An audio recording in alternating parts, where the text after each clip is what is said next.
Hello students, कैसे हो आप सब। उम्मीद करता हूं आप और आपकी जो स्टडी है वो बहुत अच्छी चल रही है। आज की वीडियो में हम सेट्स चैप्टर के अंदर एक्सरसाइज 1.2 की इंट्रोडक्शन करने वाले हैं। तो इससे पहले हमने 1.1 का बेसिक पार्ट अच्छे से कर लिया था। उसमें मैंने आपको, अगर आपको बताया जाए तो उसमें बेसिकली हमने लैंग्वेज सीखी है सेट्स की। सेट्स किसको बोलते हैं, वेल डिफाइंड क्या होता है, रिप्रेजेंटेशन कैसे करते हैं, कुछ टिप्स एंड ट्रिक्स हैं, सेट्स को लिखते कैसे हैं, किस ब्रैकेट में, ये कुछ लैंग्वेज, ये आपको सब कुछ पता होना चाहिए। इस एक्सरसाइज की एग्जांपल्स और क्वेश्चन सभी हमने डिस्कस किए थे, कोई भी दिक्कत नहीं आई। इन सभी वीडियोस का लिंक आपको नीचे डिस्क्रिप्शन बॉक्स में मिल जाएगा। तो एक अच्छे मन से, एक पॉजिटिव मन से आज की वीडियो को शुरू करते हैं। अब देखो, आज की वीडियो में देखो, लास्ट वीडियो में हमने सेट्स की लैंग्वेज सीखी, सेट किसको बोलते हैं, डिनोट कैसे करते हैं, लिखते कैसे हैं, वो सब कुछ सीख लिया। अब सेट्स की कुछ टाइप्स भी तो होंगी ना, जैसे यहाँ पर है सबसे पहले एम्प्टी, नल और वॉइड सेट। ये सभी एक ही नेम है, एम्प्टी सेट भी आ सकता है, नल सेट भी आ सकता है, वॉइड सेट भी आ सकता है। तो इनका मतलब क्या है, a set which does not contain any element. बहुत ईजी है, जिसमें कुछ होगा ही नहीं तो उसको हम एम्प्टी बोलेंगे, उसको नल बोल सकते हैं, उसको वॉइड बोल सकते हैं। इट इज़ डिनोटेड बाय करली ब्रैकेट से हम सेट्स को लिखते हैं। तो अगर करली ब्रैकेट सिर्फ डाल देंगे, उसके अंदर कुछ नहीं लिखेंगे, मतलब वो एम्प्टी सेट है। और इसको इस सिंबल से भी डिनोट करते हैं, और ये बहुत इंपॉर्टेंट है। इसको हम बोलते हैं PHI, मतलब फाई। ठीक है, इसको हम क्या बोलते हैं, फाई। आज के बाद इसको हम फाई बोलेंगे, और ये ज़्यादा पॉपुलर मेथड है किसी एम्प्टी सेट को लिखने का। अब ये मैंने आपको बता दिया, अब एक तो एग्जांपल्स कर लेते हैं। अब देखो, इसको समझने के लिए मैंने एक एग्जांपल लिखी है, क्योंकि पेपर में क्वेश्चन किस तरह से आएंगे ये आपको पता होना चाहिए। तो x such that x is a natural number and x जो है वो 1 और 2 के बीच में है। ठीक है, अब आपको पता है x नेचुरल नंबर है।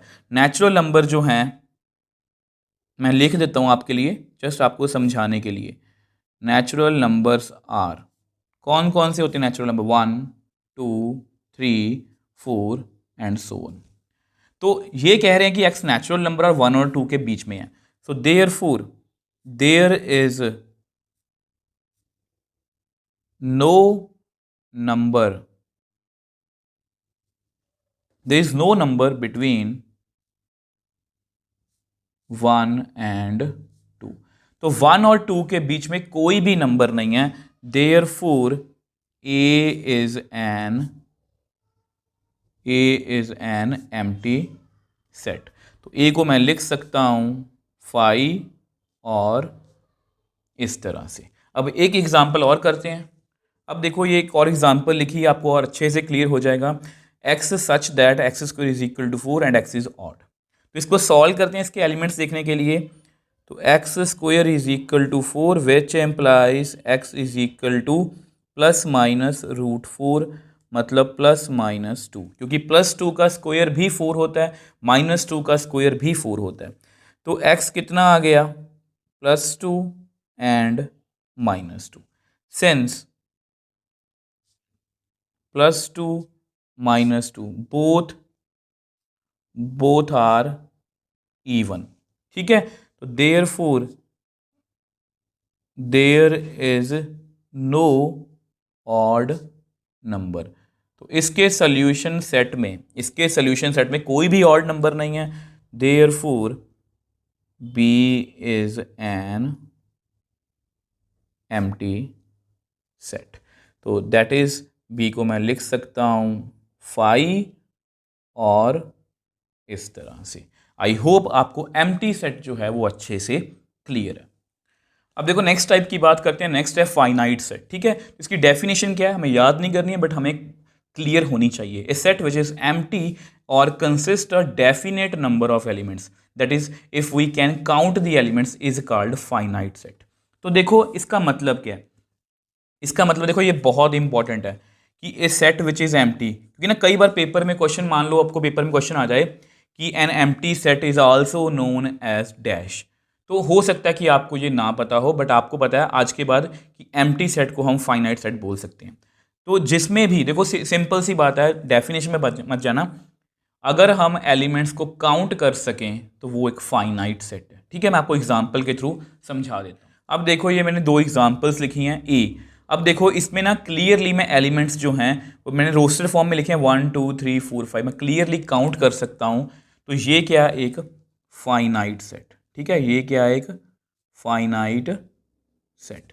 सेम वे से एक्स इज, अब ये मैंने सेट बिल्डर फॉर्म में लिखा है जानबूझ के, एक्स कैसा है, x is days of week. तो एक्स जो है वो डेज ऑफ वीक है, मतलब वो Monday, Tuesday, Wednesday, Thursday, Friday, Saturday, Sunday, इसके अलावा तो कुछ नहीं आएगा। रेपिटेशन हम अलाउ नहीं करते, तो 7 ही आएंगे, काउंट कर सकते हैं। तो ये भी क्या है, ये एक फाइनाइट सेट है। तो बहुत इजी है, ठीक है।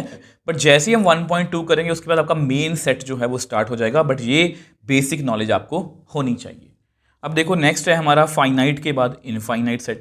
तो पता ही है फाइनाइट क्या होता है, जिसमें हम एलिमेंट्स को काउंट कर सकते हैं। A set in which we can not count the elements, जिसमें हम एलिमेंट्स को काउंट नहीं कर सकते, उसको हम क्या बोलते हैं, इनफाइनाइट सेट। तो बहुत ईजी है, एग्जाम्पल है आपके सामने, ठीक है। देखो यहाँ मैं लिखा है 1 2 3, आप मेरे को बता सकते हो इसमें कितने एलिमेंट्स हैं, इस सो ऑन है, पता ही नहीं कितने एलिमेंट्स हैं। तो ये क्या है, एक इनफाइनाइट सेट, ठीक है, ये इनफाइनाइट सेट है। अब डी, ये मैंने जानबूझ के सेट बिल्डर फॉर्म में लिखा है एक्स। एक्स कैसा है, एक्स इज एन इंटीजर। अब इंटीजर कैसा होता है, अब आपको पता है इंटीजर जो है उसमें ना तो हमें पता कहाँ से वो स्टार्ट होते हैं, ना पता कहाँ पर ख़त्म होते हैं, तो ये भी हमें काउंट नहीं कर सकते यू। तो ये भी क्या है, इनफाइनाइट सेट। आई होप ये जो है ये आपको अच्छे से क्लियर है। अब देखो यहाँ पर मैंने एक इम्पॉर्टेंट इन्फॉर्मेशन आपके लिए लिखी है, और ये जो इन्फॉर्मेशन होती हैं ऐसी जितनी भी, ये आपको एमसीक्यूज में हेल्प कर सकती हैं। मैंने क्या लिखा है, all infinite sets can not described in roster form. सभी इनफाइनाइट सेट्स को रोस्टर फॉर्म में नहीं लिखा जा सकता। इसका मतलब क्या है, देखो सेट ऑफ नेचुरल नंबर वो इनफाइनाइट सेट है, उसको हम रोस्टर फॉर्म में लिख सकते हैं 1 2 3 4 एंड सो ऑन। यहाँ पर भी लिखा था, यहाँ पर भी लिखा है। But set of rational number वो भी इनफाइनाइट सेट है, बट उसको हम रोस्टर फॉर्म में नहीं लिख सकते, as it do not follow any pattern. इसका मतलब क्या है, देखो अगर मैं आपको कहूँ कि नेचुरल नंबर का सेट रोस्टर फॉर्म में लिख दो, तो सब बच्चे लिख देंगे 1 2 3, ये पैटर्न में आपको पता है इसका 4 ही आएगा, आपको पता है इसके बाद 5 ही आएगा, ठीक है। सेम वे से अगर मैं इंटीजर्स का सेट लिखना चाहूँ तो मैं लिख दूंगा -3 -2 -1 0 1 2 3। मेरा कहने का मतलब क्या है कि इसके बाद आप प्रेडिक्ट कर सकते हो कि 4 आएगा, इसके पहले प्रेडिक्ट कर सकते हो -4 आएगा। तो अगर मैं कुछ नंबर्स लिख दूं, ठीक है, या ऐसा करो इसको डेसिमल में लिखता हूँ 1.1 1.2 1.3, ये सारे रैशनल जो हैं वो नंबर्स हैं, ठीक है, सो वन। अब हो सकता है कि इससे पहले की और नंबर आ जाए, हो सकता है कि इसके बाद किसी बच्चे ने बोला प्रेडिक्ट किया 1.4, अब हो सकता है कि बच्चा बोल दे सर इसके बाद आएगा 1.334।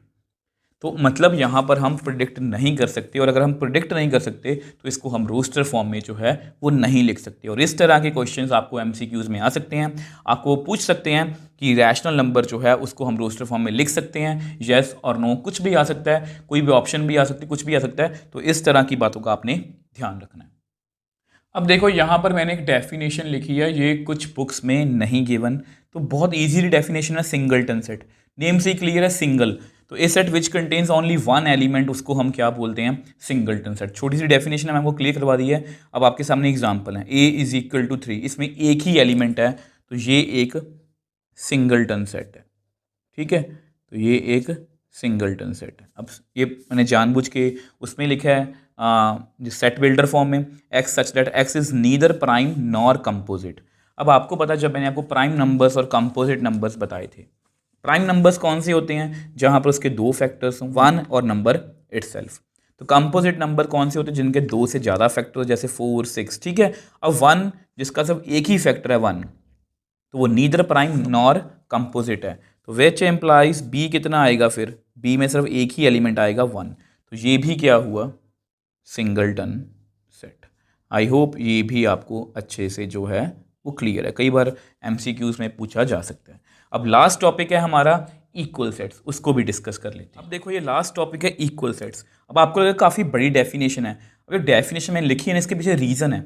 जब हम सबसेट करेंगे इसके बाद आगे जाके एक्सरसाइज 1.3 में, तब आपको ये डेफिनेशन काम आएगी। तो मैंने क्या लिखा है, given 2 sets A and B, हमें याद नहीं करनी है, हमें जैसे उसको फील करना है। If every element of A is also element of B, अगर ए का हर एक एलिमेंट बी का एलिमेंट भी है, एंड बी का, ये बहुत इंपॉर्टेंट है, and every element of B is also an element of A, और बी का एलिमेंट भी ए का एलिमेंट है, दैट इज, ये मैंने सिंपल अपनी लैंग्वेज में लिखा है, if A and B have exactly same elements irrespective of the order of the elements, इसको मैं बाद में समझाऊंगा, then A and B are equal sets denoted by A equal to B, otherwise अगर वो ऐसा नहीं होता तो otherwise not equal sets denoted by A not equal to B।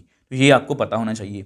वैसे डेफिनेशन यही मैं बोलूँगा, आपको याद कर लो, मतलब अगर उनके पास सेम है नंबर ऑफ सेम एलिमेंट्स हैं तो वो जो हैं वो इक्वल सेट्स हैं। ये मैंने इसलिए लिखवाई है क्योंकि मुझे आपको सबसेट्स में कुछ आपको जो है वो समझाना है। अब मैं आपको एग्जांपल से क्लियर कर देता हूँ। अब देखो यहाँ पर मैंने वैसे एग्जांपल के तौर पे आपको एक सेट लिख के दिखाया 1 2 3 4। 2 क्या है 2 3 1 4। सी क्या है 4 2 1 3। याद करो हमारी सबसे फर्स्ट वीडियो, उसमें मैंने आपको क्या समझाया था कि जो सेट होते हैं ना, सेट एलिमेंट्स, जो एलिमेंट्स होते हैं रिटन इन एनी ऑर्डर, उसको किसी भी ऑर्डर में लिखा जा सकता है। ठीक है, since they all have different order, मैंने यहाँ पर क्या लिखा है, irrespective of the order. Order से मुझे कोई मतलब नहीं है, since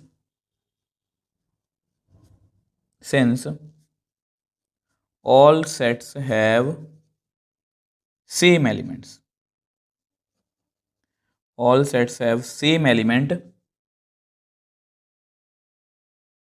order is different but same elements.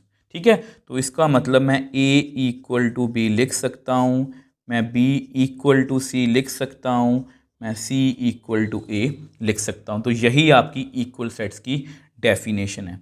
देखो इसको पढ़ के देख लो, एवरी एलिमेंट, A का हर एक एलिमेंट B में प्रेजेंट है और B का हर एक एलिमेंट A में प्रेजेंट है, B का हर एक एलिमेंट C में प्रेजेंट है, C का हर एक एलिमेंट B में प्रेजेंट है। तो ये आपस में इक्वल सेट्स हैं। आई होप इसको आप समझ पाए हो। देखो ये जो भी हमने किया है, ये सारी डेफिनेशंस हमें याद नहीं करनी, बट इसको हमें फील करना है। पेपर में कई बार लिखा आ सकता है कि ये इक्वल सेट्स हैं, ये सिंगलटन सेट है, ये फाइनाइट है, ये इनफाइनाइट है, ये एम्प्टी है। तो ये सब कुछ आपको जो है वो पता होना चाहिए। नेक्स्ट वीडियो में हम इसकी एग्जाम्पल्स को जो है वो डिस्कस करेंगे।